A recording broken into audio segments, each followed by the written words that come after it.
English. For all of those of us who are assembled, if you are not blessing, please respond amen to the blessings.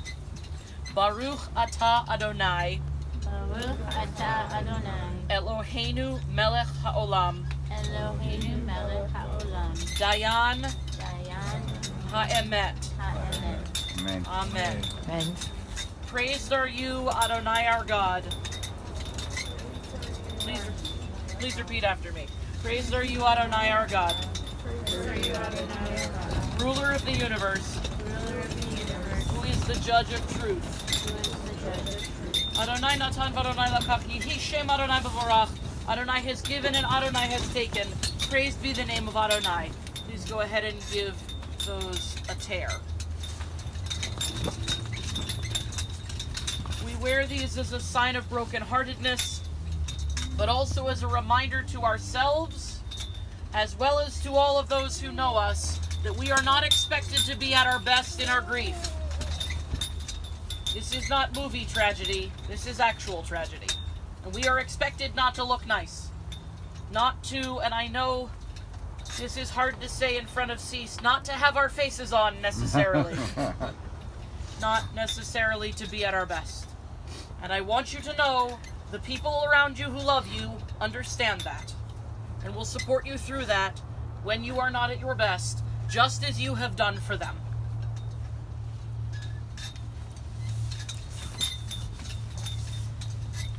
We begin with Psalm 20. If you have a chair, you may be seated. We begin with Psalm 23, which I will recite first in Hebrew and then invite you to join me in English. Mizmor leDavid, Adonai roi lo echsar, binot deshe yarbitzeni, al mei menuchot yenahaleni, nafshi eshovev yancheni, v'magelei tzedek lema'an shemo, gam ki elech b'geit salmavet, lo irara ki ata imadi, shivtecha u'mishantecha, hema yenachamuni, aroch lefanai shulchan, neged zorerai, Tishanta Vashem en Roshi, Kosi Revaya. Ach tov v'chesed yirdefuni kol yemei chayai, v'shavti beveit Adonai le'orech yamim. A Psalm of David. The Lord is my shepherd, I shall not want. He maketh me to lie down in green pastures. He leadeth me beside the still waters. He restoreth my soul. He leads me in straight paths for his name's sake. Yea, though I walk through the valley of the shadow of death, I will fear no evil, for thou art with me. Thy rod and thy staff, they comfort me. Thou preparest the table before me in the presence of mine enemies. Thou hast anointed my head with oil. My cup runneth over. Surely goodness and mercy shall follow me all the days of my life, and I shall dwell in the house of the Lord forever. Amen. I understand, Jesse, may I invite you for a few words? Cassie and Jesse, two of many loving grandchildren. From here, Anywhere you like. For those friends who are still outside the tent, there is yet room for you inside. If you would like to come in, please do. Grannie Cece, first of all, it's nearly impossible to put 91 years into a eulogy, so we just tried to get the best. Grannie Cece loved life, and what an incredible life she had. She was born in 1927, right before the Great Depression, and spent most of her childhood and young life in New Orleans, a city which she loved and remained attached to for her entire life. She loved to tell stories, and it didn't matter how many times she told the same story, it always felt like you'd never heard it before because the details always varied. For example, we may never know at exactly what age they put her into toe shoes. First it was 9, then 6, so could be anywhere in that range. But like most other things in her life, she pursued dance with a passion and drive that landed her an offer from the New York Ballet at 16. And naturally, her father said no, placing a higher value on education, a value she continued to pass on to all of her children. She went to Tulane, where she was among the first 4 women to graduate, and with a degree in broadcast journalism. She was an amazing mother to 3 girls, who in turn became amazing women and mothers.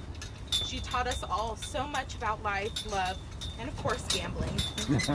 It didn't matter if we were betting on Hanukkah candles or playing a game of poker, Granny was in it to win it. When it came time to name my own children, I told Granny that I wanted to give Lena her same middle name, Rose. She looked at me and smiled, her eyes lighting up, and said, "Really?" I told her that it would be an honor to be able to share with Lena the incredibly strong, resilient, smart, and funny woman she was named after. And now it's hard not to imagine the 2 of them rolling off the carpet for a dance lesson, or watching Funny Girl on repeat while eating burnt popcorn. Because I feel like wherever they are, they're together now. When she made the decision to move from Oklahoma City to Tulsa, she said that she didn't want to leave her house of 35 years because that's where she'd been the happiest. But she realized that the most important things were coming with her, the memories. And even if that's all we have right now, she gave us some good ones. Her smile, her laugh, how she ate her eggs, the way she'd clap her hands together when something made her happy and say hot dog. These are the things that made her our Granny, Mom, and Gigi. And these are the memories we're taking with us. Grannie Cece was a people person. She could command a room easily, but always wanted to know how everyone else was doing and what was going on in your life. Of course, that always came with advice, and she was never afraid to tell you her opinion on the matter, but always out of love. She was incredibly intuitive and insightful, and could easily read people. That is probably why she was so successful as a marriage and family therapist and just being around people. Even in the last week of her life, she said something wasn't quite right with me just by seeing my face.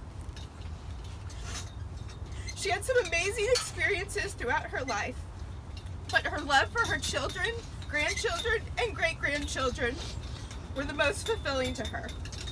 She loved to show off pictures of us, including all the naked baby pictures, unfortunately. We all remember the refrigerator from her house in Oklahoma City, which was literally covered with pictures.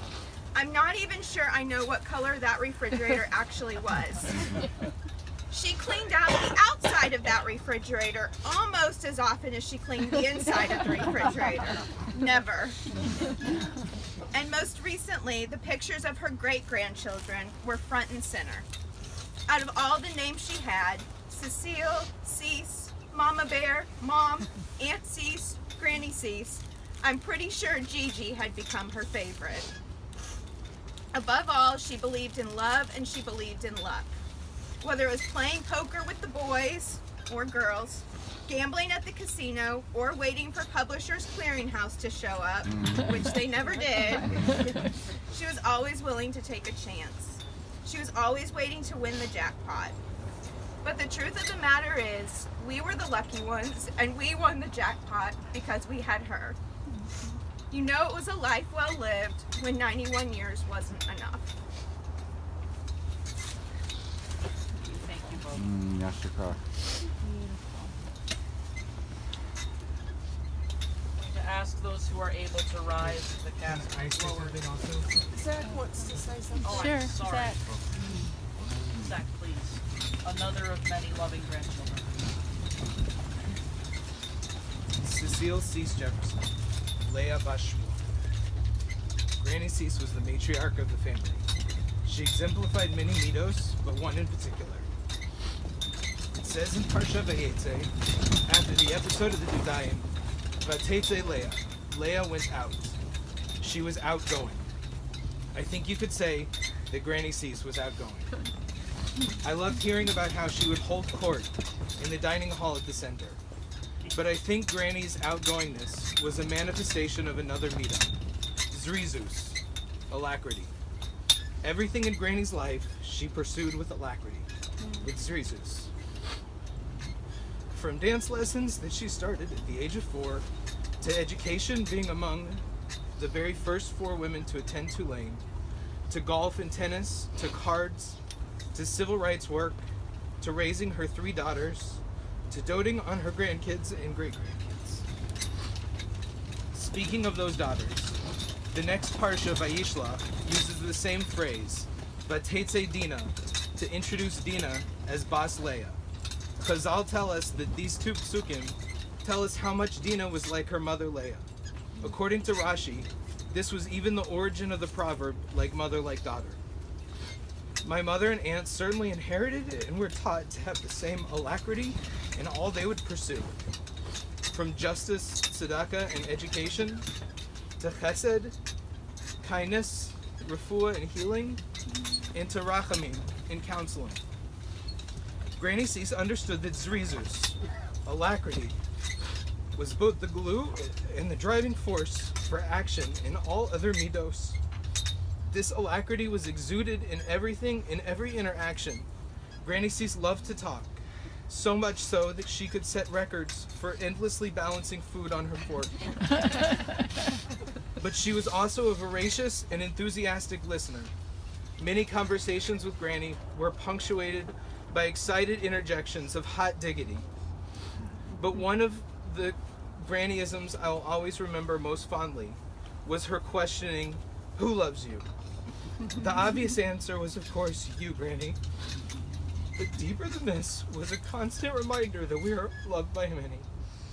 Some of my earliest and most cherished memories are Shabbos dinners with Granny Cece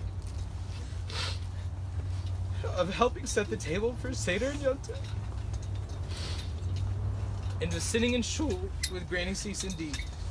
And at the end, during Aleinu, Granny would lean over to me and say, "Ushamo, it's time to go." Ushamo, it's time to go. One final thought. I'm not big on gematria, using numeric values, assigning numeric values to words. But many know that Granny loved cards and gambling. There are 8 grandkids: Josh, Michelle, Alexander, Elizabeth, Irene, Cassie, Jessica, and me.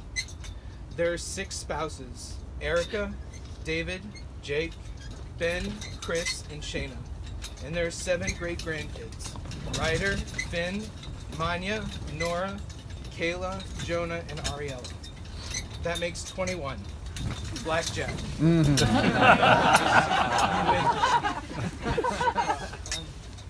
And on behalf of some of the Jefferson kids, I also have a few other words to share. Granny Cece loved us and treated us like her own grandkids, which is something we will forever be grateful for. Because we didn't live in Oklahoma City, we were beneficiaries of many phone calls with Granny Cece. They were always long and filled with endless love and interest in us, and always ended with, "You know your granny loves you." Granny Cece was also a legendary storyteller. Her stories helped us love and remember our Zadie, Albert Jefferson. We love you and will always cherish our time together.